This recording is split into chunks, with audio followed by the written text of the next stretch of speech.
China has slowed down, but the probability is totally against a U.S. recession in 2022. But is sustainability achievable, or is the Taiwan issue just an illusion from the current recession?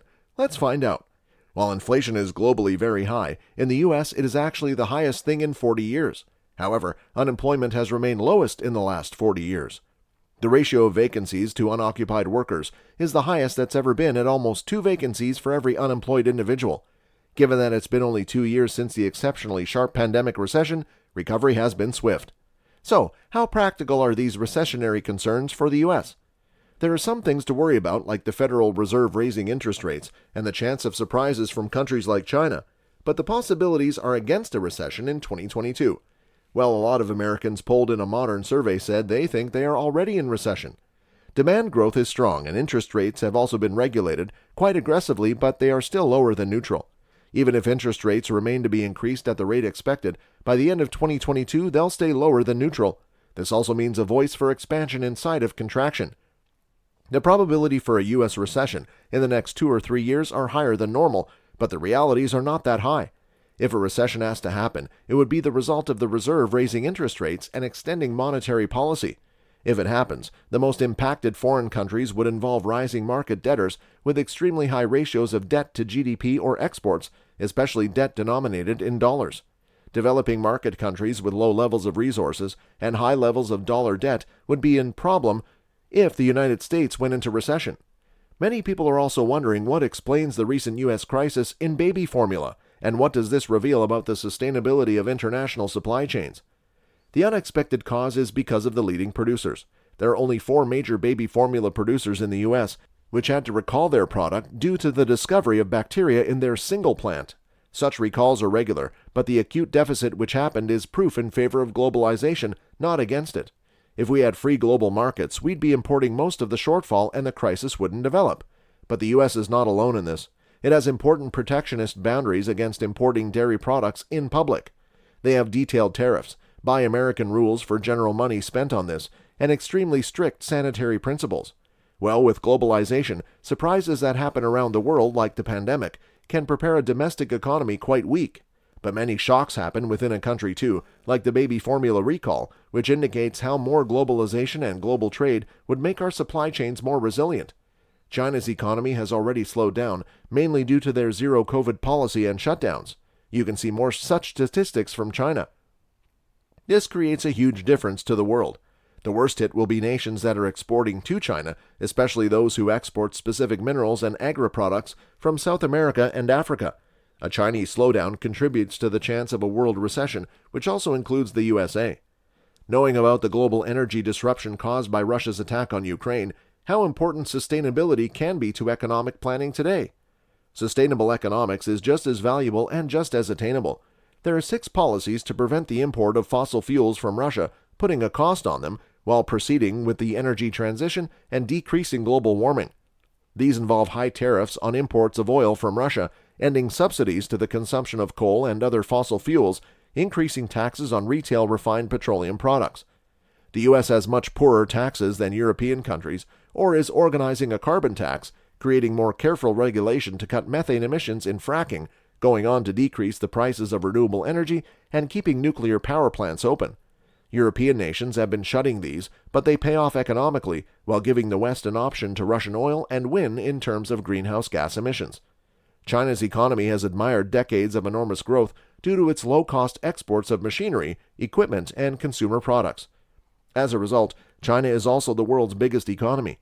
In 2020, it supported $23.01 trillion, or 18.3% of the world's $125.65 trillion in gross domestic product. This size also means that any slowdown in China's economy influences the entire world. China's economy has hindered from a 10.6% growth rate in 2010 to a 2.3% growth rate in 2020, mainly due to the global COVID-19 pandemic. However, this is a dramatic downshift for China. It's still surpassing other developed economies. For instance, the U.S. economy grew around 2 to 3% during that time. In 2015, Chinese leaders revealed the Made in China 2025 plan. It defined a shift in China's economic priority from being export-driven to bigger domestic consumption. China also hopes to become an international technology leader in different fields, including robotics, aircraft, and electric vehicles. To do that, Chinese firms were instructed to invest abroad to earn more technological expertise. The plan also sets purposes for companies to generate more components in China and import less. To help this new strategy, it's believed that China has accepted slower growth. Many countries are worried that China's modern economic plan means the global supremacy of targeted industries. Other countries are also afraid that the Chinese government might totally lock out foreign companies from participating in its economy. In 2018, the Trump administration started a trade war with China. The U.S. lifted tariffs on $250 billion worth of Chinese imports. China retaliated with tariffs on $110 billion of U.S. imports. The trade war reduced the trade between the two countries from $635 billion in 2017 to $558 billion in 2019. More than one-fifth of businesses studied by the American Chamber of Commerce in China noted a drop in revenue in 2019. Almost 25% of companies reduced their spending. However, the Phase 1 trade agreement signed in late 2019 tried to decrease the tariffs on both sides. China decided to boost its purchases of U.S. imports. These actions should boost trade between the two superpowers. The economic connection between China and the U.S. is extremely symbiotic. A China slowdown will influence the U.S. in three main areas, especially trade, the U.S. debt, and the value of the U.S. dollar itself. China and the U.S. are each other's greatest trade partners. U.S. firms have shipped $124 billion in goods to China in 2020. If China's economy slows, it will be also seen in the demand for U.S. exports, such as commercial aircraft, automobiles, and food. In 2020, the U.S. received $434.7 billion of Chinese goods, mainly computers, cell phones, clothes, and toys. U.S. exports to China are far less than imports, building a $310 billion shortage. As a result, the largest U.S. trade deficit is with China.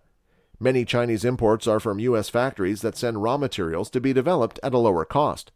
Once exported back to the U.S., they are regarded as imports. For that reason, the trade deficit indirectly helps many American corporations.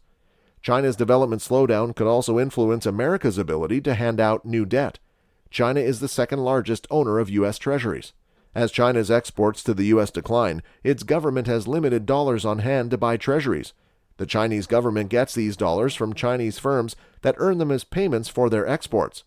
Less demand means that the U.S. Treasury will have to guarantee higher interest rates while auctioning the notes.